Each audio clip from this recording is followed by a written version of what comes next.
తండ్రి కుమార పరిశుద్ధ ఆత్మనామములో మీ అందరికీ మరణాత. జీవాహారము అనే అనుదిన ఆధ్యాత్మిక కార్యక్రమానికి మీకు మా ప్రేమపూర్వక ఆహ్వానం. బైబిల్ గ్రంథం నుంచి వాక్యాన్ని ధ్యానించుకుందాం. ఆదికాండము 29వ అధ్యాయము 31వ వచనము.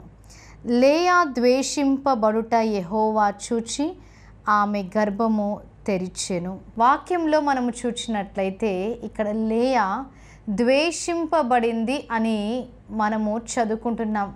భర్త ప్రేమను పొందుకొనలేకపోయింది లేయా, కానీ దేవుడు ఆమెని ప్రేమించి ఉన్నాడు.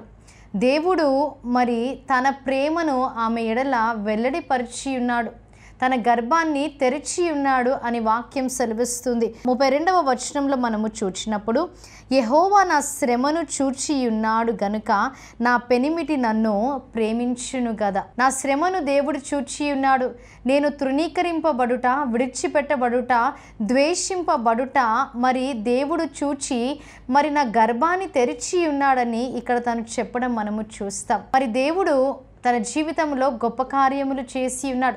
6 కుమారులని, 1 కుమార్తెని దేవుడు దయచేసి ఉన్నాడు.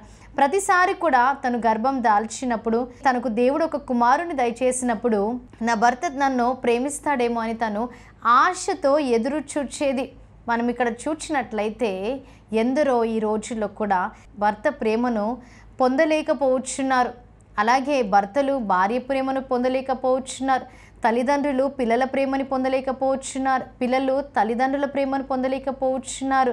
ఈ అంత్య దినములలో అనేకుల మధ్య ప్రేమ చల్లారిపోతుందని వాక్యము సెలవిస్తుంది. ఇక్కడ కూడా మనం చూచినట్లయితే లేయా తృణీకరింపబడిన స్థితిలో ఉంది, ద్వేషింపబడిన స్థితిలో ఉంది. మరి భర్త అయితే తనని మర్చిపోయాడు, కానీ అందరైతే తనను మర్చిపోయారు, కానీ దేవుడు తనను విడిచిపెట్టలేదు. నీవు కూడా తృణీకరింపబడిన స్థితిలో నీవు ఉన్నావేమో, ఎవరు నిన్ను ప్రేమించడం లేదేమో, అందరూ నీకు దూరముగా ఉన్నారేమో, నీ పరిస్థితిని బట్టి, నీ స్థితిని బట్టి, మరి నీ రూపాన్ని బట్టి అందరూ నిన్ను దూరంగా ఉంచి ఉన్నారేమో, కానీ దేవుడు నిన్ను ప్రేమించే దేవుడిగా ఉన్నాడు. ఆయన నిన్ను ఎన్నడూ కూడా ద్వేషించడు. ఆయన దగ్గరికి నీవు వచ్చినప్పుడు ఖచ్చితంగా దేవుడు నిన్ను అంగీకరించే దేవుడిగా ఉన్నాడు. ఇక్కడ లేయా మరి తన పరిస్థితి ఎలా ఉందంటే భర్త ప్రేమను పొందలేదు, కానీ దేవుని ప్రేమను తాను పొందుకుంది. నీవు కూడా ఈరోజు ఈ వాక్యాన్ని వింటున్నావు. ఎవరి ప్రేమను నీవు పొందలేని స్థితిలో ఉన్నావేమో, మరి నాకైతే తెలియదు, కానీ దేవుడు నిన్ను ప్రేమించే దేవుడిగా ఉన్నాడు. ఆయన ఎన్నడూ నిన్ను విడిచిపెట్టే దేవుడు కాదు.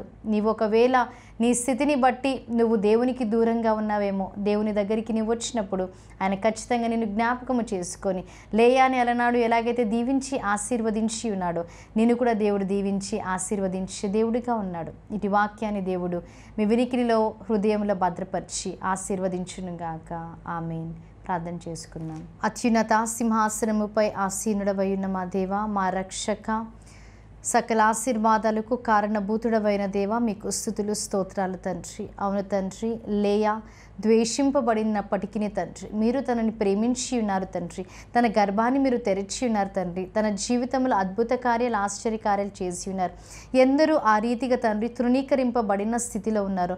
మీరే వారిని దీవించి ఆశీర్వదించి దేవా మీరు వారిని ప్రేమించే దేవుడుగా ఉన్నారని వాక్యం ద్వారా తెలియజేసి ఉన్నారు. కాబట్టి దేవా మీరే వారికి ఆదరణను దయచేయండి, సహాయము చేయండి. యేసుక్రీస్తు నామములో అడిగి వేడుకుంటున్నాం ప్రియ పరలోకపు తండ్రి. ఆమేన్. మరణాత. దేవుడు మనందరినీ దీవించి ఆశీర్వదించునుగాక. ఆమేన్.